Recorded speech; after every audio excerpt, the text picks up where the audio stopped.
and joining us on the line right now is Razor Rob. How's it going, man? Good. What's going on? Not too much. What are you up to tonight? Wow, long day. Right now I'm just getting ready to go grab some dinner with my wife before I go to Vegas in the morning for the ultimate finale and the Fight Summit. Good deal. So let's get right started into this interview with some general questions. Where'd you get the name Razor? When I first came to the gym when I was a kid, the boxing trainer, I was getting ready for a fight, and he's like, I came in to open the gym in the morning, and he was like, Razor Rob. He threw me a box, and inside the box was a pair of trunks, and on the front was embroidered Razor, and the name just nice. stuck. That was pretty good. So where are you training right now, and how often are you training? Right now I'm training in Huntington Beach, the HB Ultimate Training Center. I train 6 days a week. Oh, wow. So how many hours a day would you put in? Right now I basically have nothing on the books, so I'm just staying in shape. Okay. A couple hours here and there throughout the day. Right. Training camp's different, though. For sure. And moving back a little bit, I skipped over this question. How did you get your start in mixed martial arts? And, what brought you to MMA? Let's see. Wow. I was fighting in Muay Thai kickboxing, and Tito Ortiz and I went to high school together. So I knew Tito from high school. And then he obviously lives in Huntington Beach. We started training at the gym I was teaching at the time and training at LA Boxing. And he's like, hey, bro, you want to show me some of those leg kick stuff? I was like, yeah. He had just had his first UFC fight. So we started sparring, and then we started training together. We would do, strength conditioning and running and stuff. And, him and my buddy Tiki and everybody else that would come train with Tito was always like, bro, come on, you got to get on the mat and come do this. And I was like, nah, I'm not into it. Not feeling it. And then, slowly but surely, they kept saying, come to the dark side. And I'm like, nah. Nice. It wasn't like I wanted to prove something, but it was like, all right, my buddies are thinking they can choke me out or get me, armbar me. I'm like, no, it ain't happening. So it kind of started as like play, and then I kind of started getting more and more into it. And I'm like, this is like chess match. How many moves you know? So then it started to intrigue me. And the next thing you know, I'm like, hey, Tito, grab me a fight. I'll do this. Had a fight in WEC and say la vida. That was it. Right. I was also on your Wikipedia page today and came across your kickboxing record. And that's a pretty amazing kickboxing record. Why did you leave for MMA? I had fun, and that was my passion. I still love punching and kicking stuff and kneeing and elbowing. That is through and through. I'm a striker. But the reality was, it was probably around 28 years old. I fought in K1. I was like, this is the pinnacle of the sport. I was making good money. But the reality was, I had to be in the gym 24 hours a day, still hustling personal training, still teaching class. I did it because I loved it. And they're like, hey, dude, get this fight. There's good money. And I started going, there's some pretty decent money. And I had my first MMA fight, and I knocked the dude out literally 42 seconds. And I'm like, wait a minute, you're going to pay me to do this? So nice. It kind of it suckered me into it. And the next thing you know, I was like, all right, now it's like a competition thing. Like, you think you're better than me? No way. Okay, so this is another question to add for you. If the money was the same in kickboxing, would you have ever become a mixed martial artist? No way. No. But, well, I don't know. Because I was through and through, loved, I still love punching, kicking stuff. But the reality was, I was like, I'm 28, and eventually I want to have a family, I want to have a house, I want to be able to grow up and live where I grew up and have a home there. And I was like, I'm not going to make that on the money I'm making. So I was like, I'm either going to have to start doing both, which I did for quite a while. And then I was like, all right, I'm making more money, and that's kind of the reality of it. Yeah, for sure. Now, recently you had a new experience of going over to Japan to fight for Dream. How was that? Yeah, to be honest, jet lag sucks. They bring you in there, and then they're like, all right, cool, you ready to do a press conference? I was like, no, I really want to sleep. And by the time we got in there, got it all said and done, I was like, okay, that was a horrible experience. Came in behind, literally, I think it was a tsunami. Not a tsunami, it was very similar to a tsunami, kind of like a typhoon. That's what it was. Oh, okay. So I was like, we're at the airport, and they're like, oh, all the flights right now are delayed because there's a typhoon. I'm like, what's that? They're like, well, it's kind of like a hurricane, but it's on an island, so they don't call it a hurricane. I'm like, okay, so we're flying into a hurricane here now? I was like, oh, fuck. Yeah. So wow. that was the beginning of a really cool trip. And then after that, I was like, all right, cool. I'd already been to Japan, too, so I knew that fighting there was, they take that to a completely different level. It was cool. It was a good experience just to go, all right, cool, I said I'd done it. Bucket list thing, right. I guess you could say. So did you do kickboxing there previously, or was it MMA? No, I went there and I cornered Tito Ortiz when he fought Yuki Kondo, I believe it was, in UFC Japan. Oh, okay. Okay. So how was Dream to deal with? Would you go back for them, or was that well, I'm under contract with Bellator. It's Bellator let me out of my contract for that fight. Basically, they subbed me over to Dream. So it was an experience, but you know what I mean? There's nothing like staying home, and not necessarily home, but your American crowd, there's nothing that beats American MMA fans. They really get into it and flying across the ocean to go not sit according in a to Quinn and Jackson hotel room. Yeah. Did you see that? He recently went on record saying Japan fans are much better than American.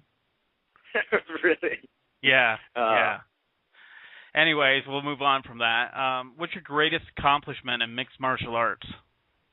What's my greatest accomplishment? God, I don't know. I feel like there's been so many that. Yeah.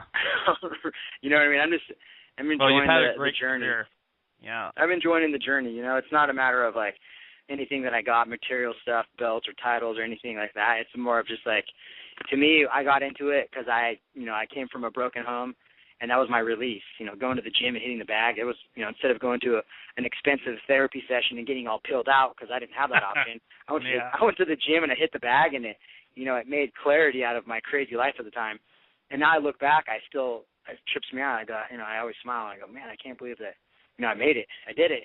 Yeah, for sure. I conquered that stuff through this. So when people say, hey, man, violence gets you nowhere, I'm like, well, I told my son that the other day. I'm like, hey, don't hit me. And I was like, well, unless you want to have a nice house and nice stuff. Wait a minute.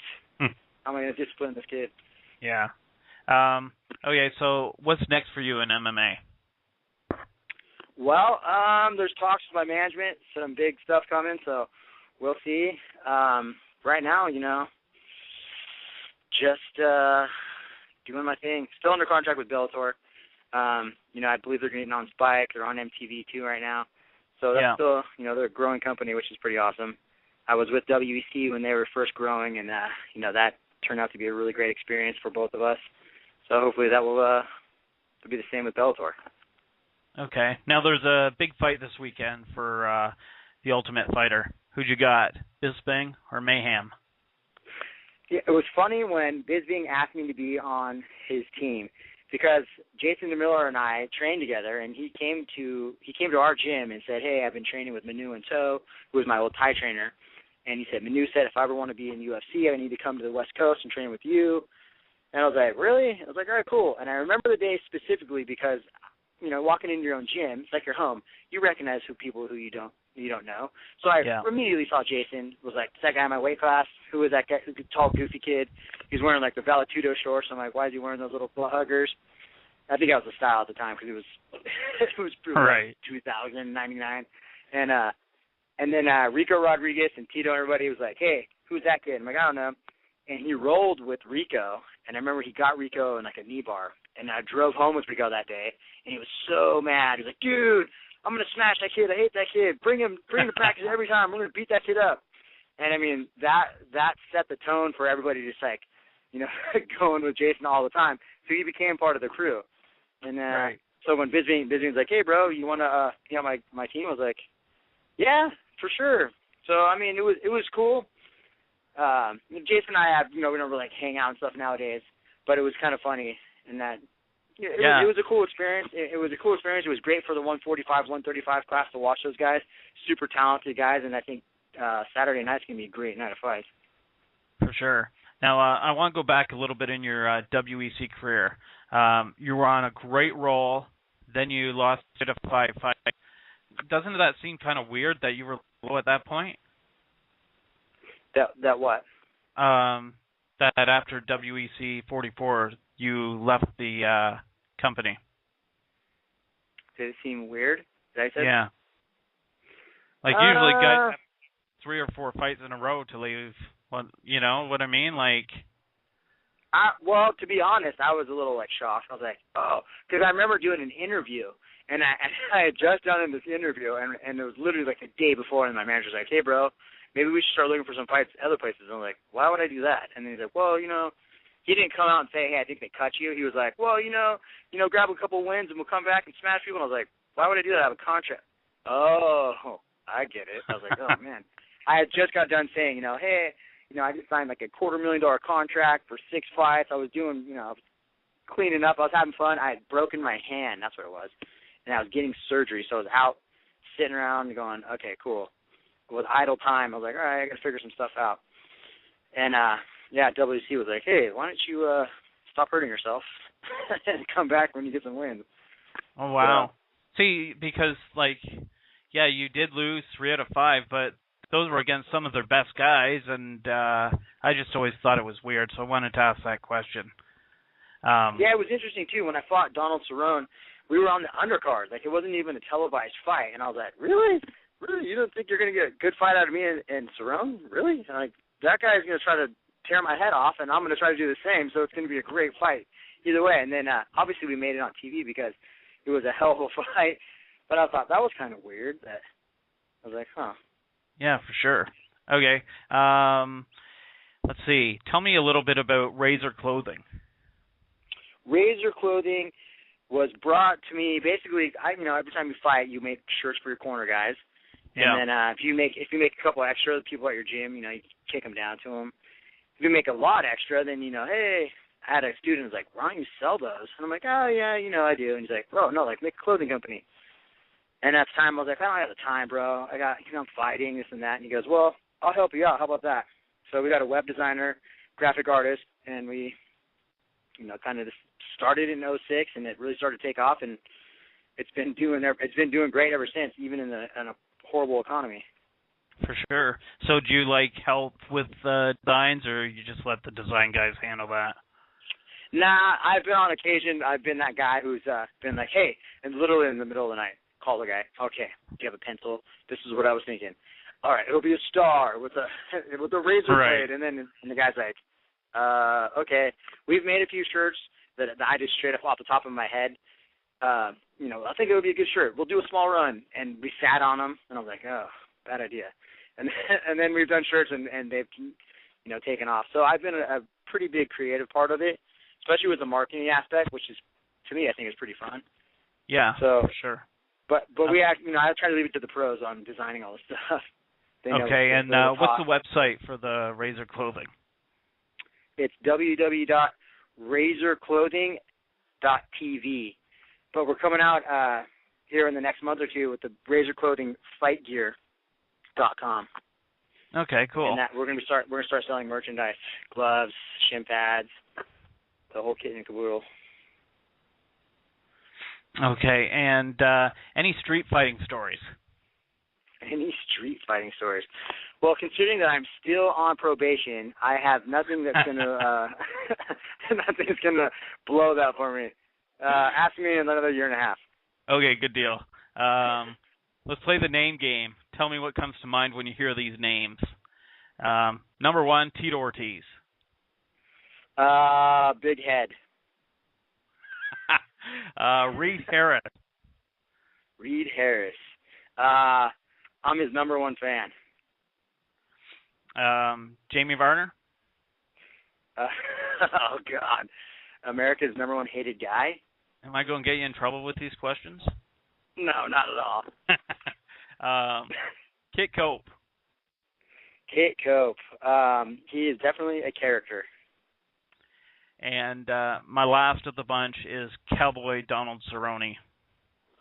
The guy's legit. He's a true champion at heart. The guy's going to smash people. He'll be the 55 champ, I'm sure. For sure. And I have a question from the chat. How does he feel when they add him to an undercard? Does he feel he should be on the main card? You know, the reality is you do it for so long, and it kind of, you know what I mean, you start kind of feeling like you have a little bit of a right. But then the reality is you're only as good as your last fight, you know what I mean? So if your last fight wasn't a barn burner, then people kind of go, well, maybe you need to work it back up. So, you know, it really depends, though. Like the Cowboy Cerrone was a great should have been a main card fight, and it was like on the undercard. I was like, really? So it really depends, I guess. Depends on where you're at. Okay, and we have a second question here is they want to add to my top 5 list to a top 6 on these names. Nick Diaz. Nick Diaz. Man, so many people don't like Nick Diaz, but I like the guy. I mean, he's a fighter, period. He doesn't want to talk about stuff. He doesn't want to, like, you know, do anything. He just wants to fight. Now, the guy's got a great style. So I think him and GSP is going to be an awesome fight. Okay, and the last question I have for you tonight, Tito Ortiz has a big fight coming up in a week and a half. You're a friend of his. What do you think Tito needs to do to win this fight? I think he needs to go out there and just impose his will, like he did with Bader. Right. Don't think about what other people are wondering and this and that, and showcase some new skills he thinks he's got out. Just go in there, take a shot, punch him in the face, fake the shot, punch him in the face, take another shot, put him on the ground, and smash him with his elbows and grind that guy into the fence. Yeah, I'm a big fan of Tito, so hopefully he can pull this one out. I don't know. I just hope he does. So, anything else you'd like to promote on the show, such as your Twitter, sponsors, or website? Yeah. RazorClothingFightGear.com coming soon. Very soon. Our website's already up now, but we'll have our stuff loaded on there, put in the next month. So if you guys need any gear, we'll be doing killer prices. Other than that, watch for me next on Bellator. Punching someone Good deal, in the face. man. Awesome. Cool, thank you. Okay, hopefully we'll talk to you soon. For sure. Okay, have a good night, man. Bye-bye. You too, thanks. Okay, bye. Bye.